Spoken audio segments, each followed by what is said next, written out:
Have you ever sat on your couch late at night, browsing Zillow or Realtor.com, scrolling through gorgeous houses in Raleigh or Apex, and considered clicking that little blue button that says schedule a tour? It looks so innocent, right? Like you're booking an Uber or reserving a table at your favorite restaurant down the street. You click it, you pick a time, say Tuesday at 2 p.m., and you think, awesome, a nice tour guide is going to unlock the door for me. Well, I'm here to tell you that clicking that button is no longer a casual click. In fact, it might just drop you right into a legal contract you didn't see coming.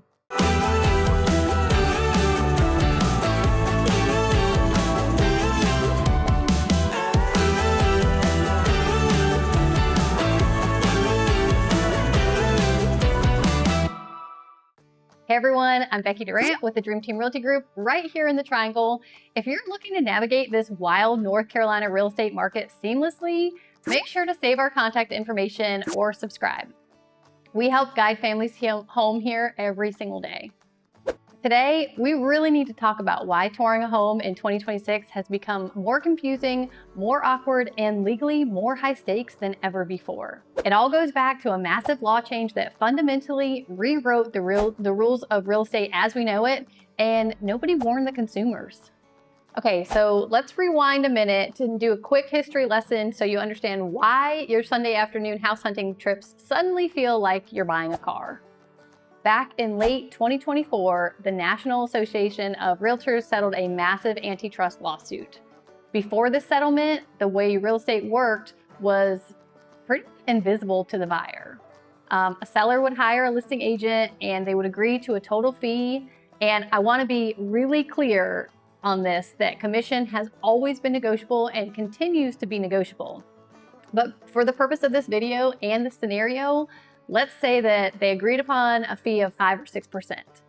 That listing agent would then put the house on the MLS and essentially say, hey, if a buyer's agent brings us a buyer, I will split this fee and give them this percent of the total. Let's say 2.5%. So when it was done this way, the buyer here in North Carolina didn't actually have to think about much. It was already baked into the transaction and it was clearly written out on the MLS sheet that was visible to everyone. Well, the lawsuits alleged that the structure inflated costs and lacked transparency, most likely because of some bad seed agents who were not actually informing their sellers that commission was in fact negotiable.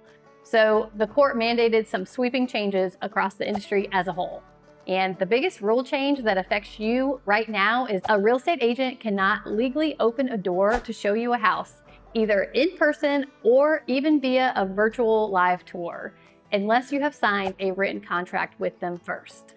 And let me stop you right now because I know there's someone out there saying, well, Becky, I've toured homes since then and didn't have to sign anything. That may be true, and it's likely one of 3 reasons. So the first way you could have toured a home without a written agreement since that rule change is by attending an open house. Open houses are just that. They're open to the public. It's a free pass for anyone and everyone to go and tour a home without a written agreement with an agent. That being said, if you want to go back to that same house another day or even later that day after the open house, when the open house is no longer going on, and you want no crowds to see the house on your own, you will have to call an agent. The second way you can get into a home without a written agreement is by getting in touch with the listing agent. That is okay, and it's still legal. Listing agents can absolutely show you a home on behalf of their client, the seller.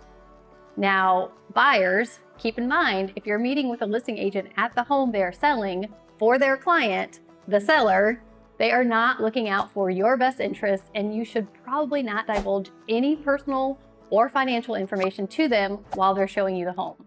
So while they can legally open the door for you to tour the property, it may not be a great idea to view the home with someone other than your own agent that you choose. And if you have any intention of moving forward with an offer on that property, you definitely want to hire your own agent and your own representation to look out for you and your best interests. Okay, so the last reason that you may have toured a property without signing some kind of agency agreement recently is that the agent who met you at the house is either A, not aware of the changes that occurred 2 years ago. And yes, I promise you, there are absolutely some part-time agents out there that probably don't even know now that the law changed. Or B, the agent is blatantly breaking the rules. Now, consider this for a second.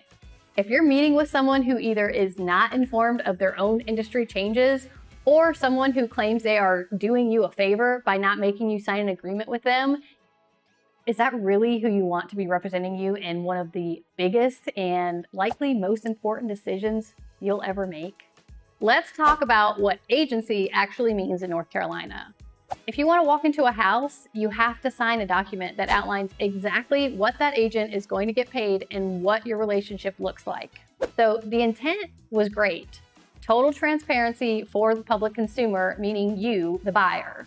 And for agents who have always encouraged meeting up for a buyer consultation or a buyer strategy session before walking in any homes, the new law isn't that big of a change for how we operate. We still meet to discuss the process of buying a home here in North Carolina, the timeline, your must-haves, your goals, what to expect and budget for along the way. We talk about all those things in basically an hour or two and qualify one another to see if we're a good fit.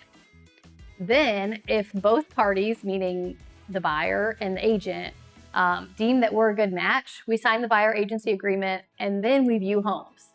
What we're seeing and hearing a lot of right now, though, is a lot of confusion and frustration from buyers who don't understand the ramifications of clicking that tour the house button online.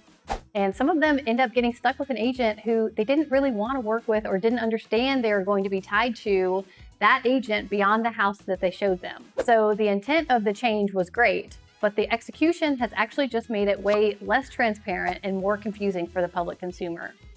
Okay, so let me give you a perfect example of how this plays out in the real world. A few months ago, I got a call from a couple relocating from out of state, completely panicking.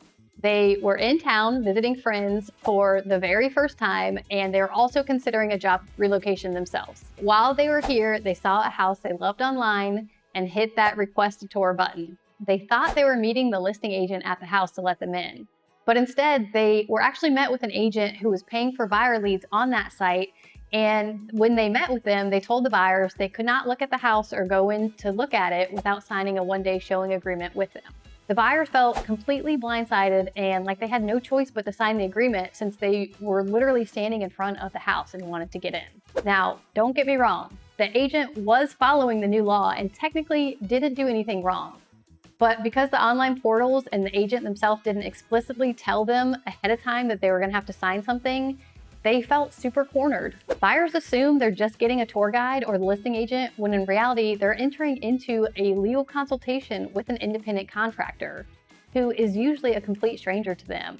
And of course, they expect to be compensated. And guys, here's where it truly gets dangerous. When you sign a rushed showing agreement or a buyer agency agreement in the driveway just to see a house, you might actually be agreeing to a financial obligation that you can't afford. Under the new law, a buyer's agent agreement must state an exact compensation amount. Again, all this compensation is negotiable, but for the sake of this example, let's just say 2.4%. So now in North Carolina, many sellers are still willingly offering to pay that buyer agent fee to keep their home competitive. But what happens if you sign an agreement saying your agent gets 3% and you fall in love with a house where the seller is only offering 2%?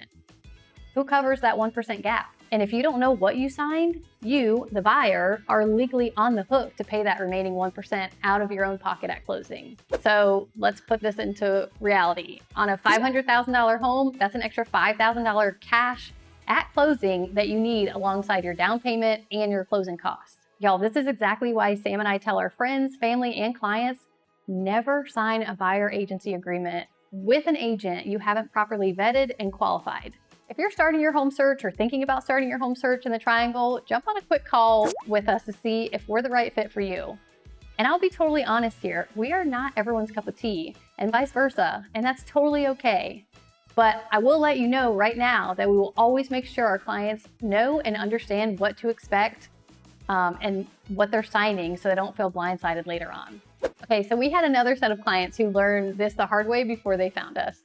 They were actually using the schedule a tour button for every single home that they wanted to see, And they ended up seeing multiple different houses in different areas with different agents on the exact same day. A few days after they toured, they decided that they wanted to submit an offer on one of the homes. So they called the agent that they felt was most qualified that they had met. I think they met 3 or 4 in the same day. So they called the one that they liked the most out of those agents. And that's when they found out that the paperwork they had signed on that specific property that they wanted to put an offer on was actually with one of the other agents that they definitely did not feel comfortable moving forward with. Y'all, the internet has made home searching feel like online shopping, but the legal framework of real estate is still built on contract law. You're not just clicking a button, you're hiring a professional fiduciary, and you absolutely want to be sure you are qualifying someone who's going to represent you in your real estate transaction, just as you would a doctor or a lawyer that you're hiring to represent you. Look, touring homes 100% is more confusing right now than ever before. But it doesn't have to be scary if you have the right team in your corner. The secret to a smooth home search in 2026 isn't avoiding the paperwork, it's picking the right person to sign it with before you ever fall in love with the house. You deserve an agent who sits down with you, explains the North Carolina disclosures, negotiates their fees transparently, and protects your pocketbook and your bottom dollar. If you're even thinking about buying a home in Raleigh, Holly Springs, Fuquay, or anywhere in the Triangle area, let's just bypass the online portal roulette entirely. Give us a call or text directly at 919-213-1580 or send us an email to the email address listed on your screen.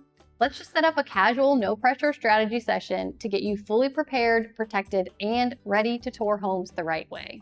Thanks for watching. Drop your questions about the new laws or your own personal real estate showing horror story in the comments below, and we'll see you around the Triangle and on the next one. Don't forget to like and subscribe to our channel, Dream Team Realty Group.